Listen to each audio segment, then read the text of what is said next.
को पकड़ी बरवाड़ी कोल परियोजना का आवंटन हुआ कोयला खनन करने के लिए। और 2004 के बाद 5 तक ये सोया था। 6 में कुछ हलचल शुरू किया और 6 में जब हलचल शुरू किया तो एक एनटीपीसी ने इलीगल तरीके से बैजू पंडा महेश्वरी पंडा के जमीन पर कार्यालय निर्गत कर रहा था, जिसको यहाँ के गरीब ग्रामीणों ने खारिज कर दिया। उसके बाद से सतत एनटीपीसी के हर एक कार्यक्रमों को जनता खारिज करते थे। चूंकि एनटीपीसी इस क्षेत्र में जो कोयला खनन का कार्य करना चाहती थी वो पूर्ण रूप से इलीगल तरीके से, असंवैधानिक तरीके से और गैर नियम तरीके से करना चाहती थी।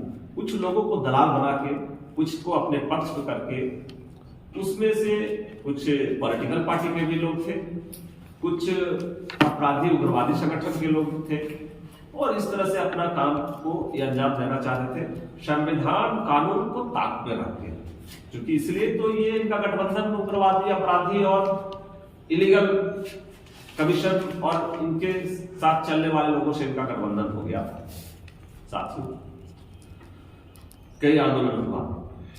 एनटीपीसी ने इस क्षेत्र में मुझे याद है सबसे पहले लौकरा राजस्व ग्राम का मुआवजा वितरण करने के लिए मुआवजा तय किया था 1.5 लाख रुपए प्रति एकड़। फिर इसने 3.5 लाख रुपए प्रति एकड़ की बात कही। फिर इसने 3.5 के बाद 7 लाख एकड़ की बात कहा और 7 लाख रुपए एकड़ में जमीन मुआवजा बंटवारा करने के लिए बड़कागांव प्रखंड में कार्यालय में एक शिविर लगाया गया था 2008 ईस्वी में, जिसमें कुछ ग्रामीणों ने वहां के अधिकारी के साथ झड़प हुई, केस हुआ, मेरे ऊपर भी मुकदमा हुआ, जेल गए, केस से आज रिहा भी हुए उसमें।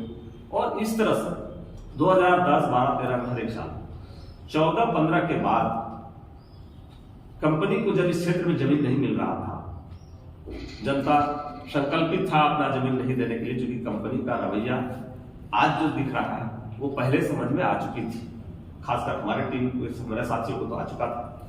जमीन नहीं देना चाह रहा था और जब जमीन नहीं देना चाह रहा था तो इस क्षेत्र में क्या किया, कंपनी ने कुछ अपने लोग, दलाल करना ठीक नहीं रहेगा, कुछ अपने लोगों को खड़ा किया और इस क्षेत्र की गैर वजह भूमि, फॉरेस्ट भूमि, सामुदायिक भूमि को एक सोची समझी साजिश के तहत सभी को अवैध बंदोबस्ती किया। कहां रहने वाले हैं, कहां बंदोबस्ती कर रहा है। और इस तरह से उसके बाद भी गिरडारी में कुछ इलाके में शमशान की जमीन, कब्रिस्तान की जमीन, स्कूल की जमीन, पंचायत भवन की जमीन इत्यादि सामुदायिक जमीनों को इन्होंने दाखिल खारिज पर्चा बनाकर कंपनी, भूअर्जन और शासन प्रशासन, इसलिए कह रहा हूं कि उस पूरे मुआवजा में शासन प्रशासन भी और इस पूरे इलाके में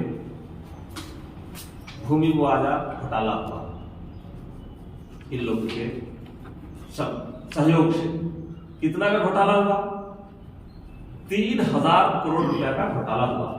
और इस पर जब तत्कालीन उपायुक्त मुकेश कुमार को हम लोगों ने कहा, उस समय रेवेन्यू सेक्रेटरी थे के सोन, कमल किशोर सोन, उनको हम लोगों ने आवेदन दिया, इस पर एक एसआईटी बनी। राज्य सरकार ने के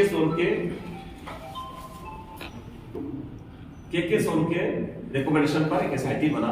देवाशीष गुप्ता इस एसआईटी के अध्यक्ष, रिटायर्ड आईएएस मंदार।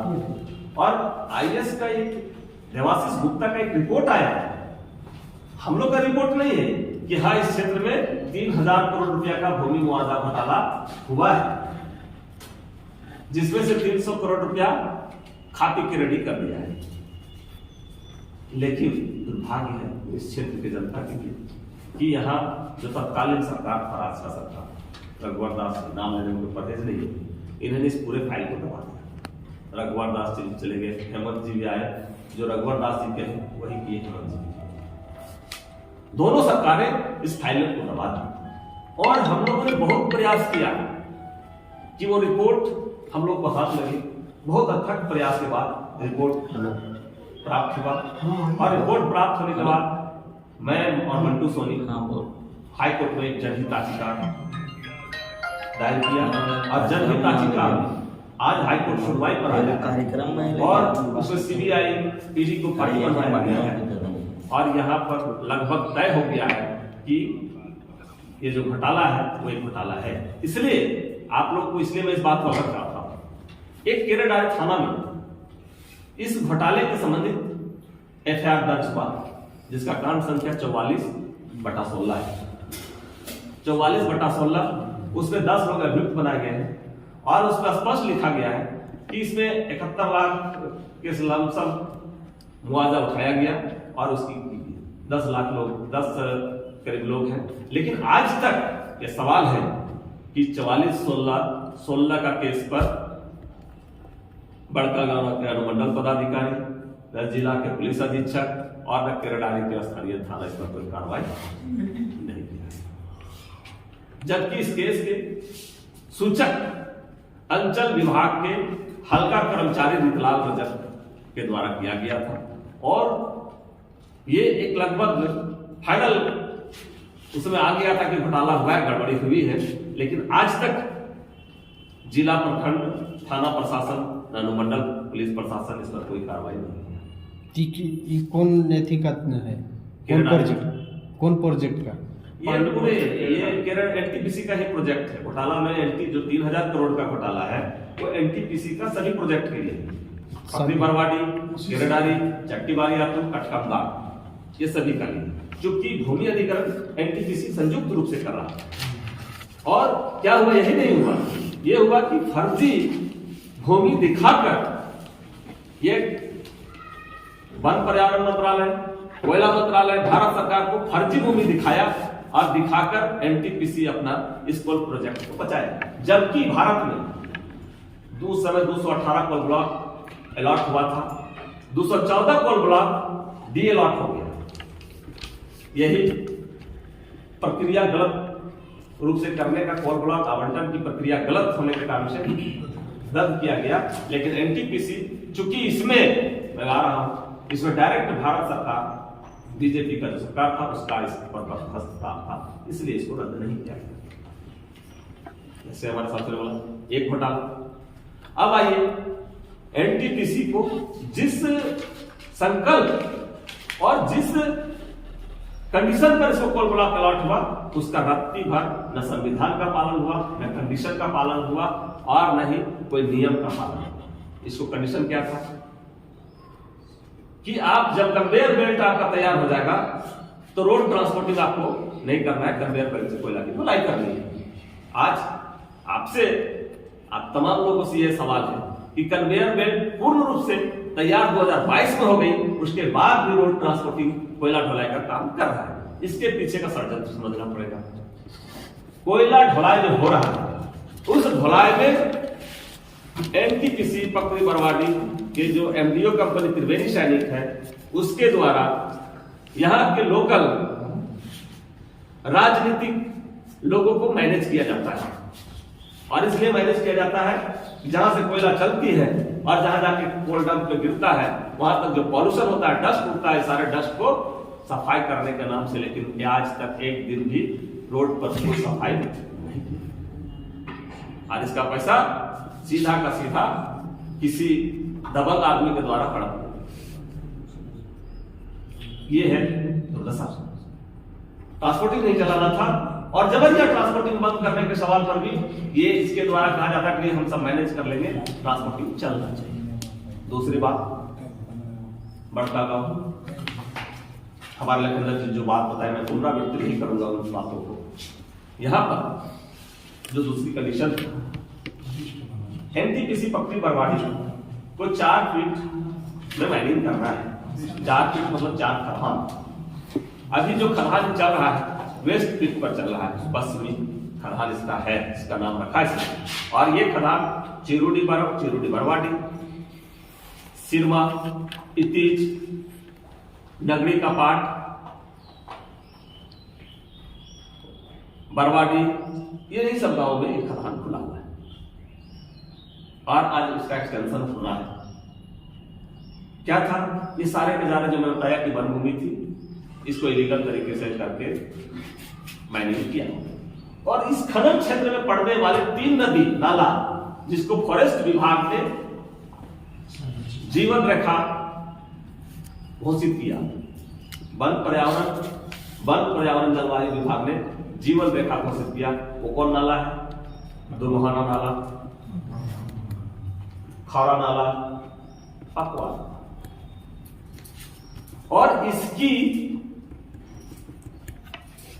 फॉरेस्ट विभाग ने माना कि और कमीशन दिया कि दुमोहाना नाला, पकवा नाला और ये जो नाले हैं, जो जीवन रेखा है, इसको आपको संरक्षित करना है,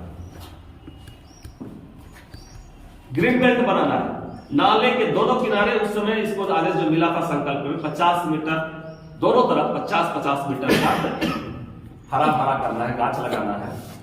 लेकिन आज देखने का चीज, आप भी स्थानीय हैं, देख सकते हैं कि इस दुमोहाना नाला में एक भी पेड़ नहीं लगाया, बल्कि पेड़ तो नहीं लगाया, संरक्षित नहीं किया, ग्रीन बेल्ट नहीं बनाया, बल्कि ये काम का किया कि दुमोहाना नाला को बीचों बीच बंद करते हुए इसने इलीगल माइनिंग कर दी। जबकि इस दुमोहाना नाला का जमीन नई फॉरेस्ट डिपार्टमेंट, नई राज्य सरकार ने एनटीपीसी कोल परियोजना का खनन के लिए कोई आवंटन नहीं किया। वन विभाग कहता है 100 एकड़ है, हमारे जांच रिपोर्ट के हिसाब से 156-57 हेक्टेयर है, लगभग 350 एकड़ जमीन है। अब सवाल ये उठता है कि ये जमीन पर माइनिंग हुआ, इसकी कोयला अवैध ढुलाई हुई, इस कोयला को होने के लिए परमिट किसने जारी किया? वन विभाग किया, प्रदूषण विभाग किया। 156 हेक्टेयर काची बोले, हेक्टेयर जमीन पर इलीगल माइनिंग कर दिया है, जो दुमोहाना नाला के बीचों बीच है। ये देखने का चीज है, मेरा नहीं तो है, आप देख सकते हैं। फॉरेस्ट में तो 100 एकड़ स्वीकार किया है, लेकिन मैं कहता हूं कि ये 350 एकड़ और यहां फॉरेस्ट विभाग ने इसको फर्जी रूप से परमिट जारी किया और इस कोयला को अवैध कारोबार हुआ है। आप लोग सुने होंगे कि एनटीपीसी का एमडीओ त्रिवेणी सैनिक ने टेम्पो मारुति पर भी कोयला ढो दिया था। यही सारे कोयले आनंद में ढो दिए। मैं त्रिवेणी पर ये बात बोलना चाहूँ। त्रिवेणी को पहले भारत के उड़ीसा के जोड़ा क्षेत्र में इनको आयरन ओर का माइंस मिला था। जो सेम घटना यहाँ है, वही घटना वहां किया था। और एक शाह कमीशन, जीवी साहब रिटायर्ड जज की कमीशन कमेटी बनी थी, और कमीशन जो कमेटी बनी थी, वो कमेटी ने स्पष्ट किया कि त्रिवेणी सैनिक इलीगल माइनिंग किया है। फॉरेस्ट जो डिमार्केटेड लैंड था इसको अलॉटमेंट का, उससे बाहर जाकर माइनिंग किया है। तो कहने का मतलब है त्रिवेणी सैनिक एक तरह का खनिज माफिया है, खनिज माफिया। और इस क्षेत्र में हमारे लखनदर जी ने बोला कि 4 लोग मारे गए, 4 लोग मृतक परिवार को एनटीपीसी कोई मुआवजा नहीं दिया। एनटीपीसी ने किसी तरह का कोई मुआवजा नहीं दिया। त्रिवेणी सैनिक ने 8-8 लाख रुपया का चेक दिया। कौन सा नियम है भाई? ये कोल ब्लॉक त्रिवेणी सैनिक को मिला है या एनटीपीसी को मिला है? फिर त्रिवेणी सैनिक 8 लाख रुपया क्यों दिया? एक जांच का विषय है त्रिवेणी सैनिक को, इसको राइट कैसे दिया इसे? ये जांच का विषय। और आज देख लीजिए जो अवैध ट्रांसपोर्टेशन चल रहा है इसका, इससे कितने लोग मारे गए हैं आप तो बेहतर जानते हैं। तो दुमोहाना नाला का स्थिति आपने देख लिया। उसी के आगे आप आइएगा, खौरा नाला है, बंद कर दिया। उसके आगे आइए, पकवा नाला को छेड़छाड़ नहीं किया है, लेकिन उस पर भी हमला करने की स्थिति में थी जब तक हम लोग का इस पर लिखा पढ़ी शुरू हुई। फॉरेस्ट विभाग का भी इस मामले में कई तरह का मतभेद वाला रिपोर्ट दिया गया। इसके पहले जो आर एन मिश्रा डीएफओ साहब थे, उनके द्वारा भी रिपोर्ट दिया गया। अभी सवा आलम साहब है, उनके द्वारा भी एनटीपीसी से पूछ के रिपोर्ट दिया गया, जो उसको खारिज कर दिया। तो वन विभाग एनटीपीसी त्रिवेणी के पीछे दुम हिला रहा है। तो पर्यावरण क्या करता है? वहीं अगर हमारा स्थानीय आदमी कोई छोटा मोटा जीविकोपार्जन के लिए कोयला का काम करता है, साइकिल मोटरसाइकिल में ढो जाता है, तो उस पर पकड़ के केस करता है, जेल भेज देता है, उस पर भारत के दंडात्मक कार्रवाई लागू हो जाती है। लेकिन एनटीपीसी त्रिवेणी सैनिक पर कार्रवाई नहीं हो रहा है। क्यों नहीं? ये क्यों नहीं हो रहा है? ये सवाल सवाल ये है कि आज देख लीजिए, जांच कर लीजिए, केरडारी थाना हो, दाड़ी कला थाना हो, बड़का का थाना हो, डीएसपी अनुमंडल पदाधिकारी हो, चाहे कटकम दाग हो, चाहे और भी ऑफिस है, सभी ऑफिस दफ्तर में एनटीपीसी का चीज चमकता है, चाहे खाने का, चलने का, बोलने का। तो ऐसे स्थिति में बड़का गांव के नागरिक किससे उम्मीद रखेगा कि इसको इंसाफ और न्याय मिले? इसलिए आज ये प्रेस वार्ता करने की जरूरत हुई कि अब नागरिक अधिकार मंच हरेक अधिकारों के लिए जो नागरिक का अधिकार होगा उस पर चुप्पी नहीं साध। अभी ताजुब होगा कि खौरा जो दुम्होना नाला है वो उसका बहाव उत्तर से दक्षिण की ओर है। उत्तर से चिरुडी, ये नगरी के ऊपर से बहता है चिरुडी बरवाड़ी से, और ये आपके सोनबरसा, महटिक सोनबरसा चुरचू होते हुए, महटिकरा होते हुए ये आपके जो बड़की नदी है उसमें जाके मिलती है। आज वो नदी 12 महीना बहता था। नदी के जल में इतना पावर था कि आप किसी भी अनपच भोजन अगर करते हैं उसका एक घूंट पानी पीते तो पचाने का शक्ति था उस पानी में। आज उस नदी को बर्बाद, इसीलिए फॉरेस्ट ने उसको जीवन रेखा बनाया। जहां तक ट्रांसपोर्टेशन की बात है, ट्रांसपोर्टेशन जो एक लंबी ट्रांसपोर्टेशन जो कन्वेयर बेल्ट बनाया, उसके वजह से यहां हाथियों की झुंड, हाथी का कॉरिडोर डिस्टर्ब हो गया, जिसके वजह से हाथी गांव में आ गए और हर दिन आम निरीह प्राणी को हाथी कुचलता है। फॉरेस्ट डिपार्टमेंट क्या करता है? हाथी को इधर से उधर भगाता है, लेकिन हाथी कैसे गांव में आ रहा है उसके लिए समस्या का निदान कभी नहीं, इस पर चिंतन नहीं किया, जबकि उस कन्वेयर बेल्ट के कारण से हाथी गांव में आ रहे हैं। सवाल ये,